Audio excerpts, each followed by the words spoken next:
Oke baik, perkenalkan nama saya Adam Ramdana. Saya di sini akan sedikit menjelaskan tentang politik luar negeri Indonesia pada masa demokrasi terpimpin, yang mana demokrasi terpimpin ini atau politik luar negeri Indonesia pada masa demokrasi terpimpin ini terjadi pada tahun 1959 sampai 1965.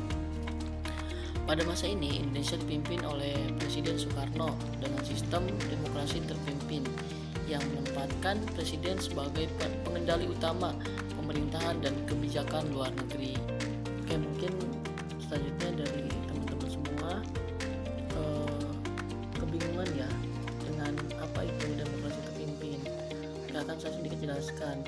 Demokrasi terpimpin itu adalah sistem pemerintahan yang berlaku di Indonesia antara tahun 1959 sampai 1965 seperti apa yang tadi saya sampaikan, yang dimana Presiden Soekarno memiliki peran yang sangat besar dalam pengambilan keputusan.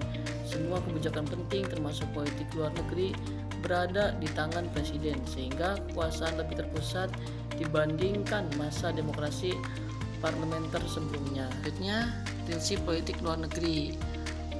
Politik luar negeri Indonesia pada masa ini berprinsip pada bebas aktif, artinya Indonesia tidak memihak secara mutlak pada blok barat ataupun timur. Namun secara nyata Indonesia lebih dekat dengan negara-negara sosialis dan komunis. Tujuan utama politik luar negeri adalah melawan penjajahan dan imperialisme yang masih ada dalam berbagai bentuk di dunia.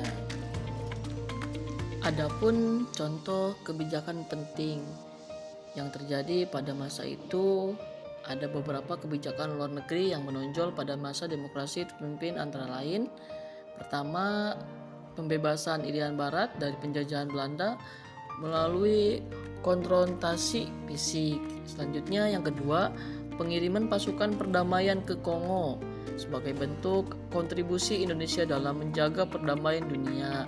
Selanjutnya menyelenggarakan Ganepo sebagai alternatif Olimpiade yang didominasi negara barat.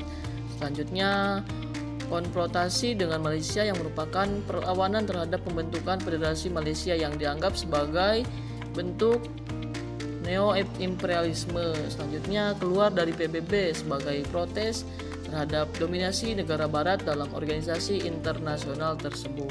Selanjutnya, dampak politik luar negeri yang mengakibatkan kebijakan tersebut. Indonesia semakin dekat dengan negara-negara sosialis seperti Uni Soviet dan Tiongkok.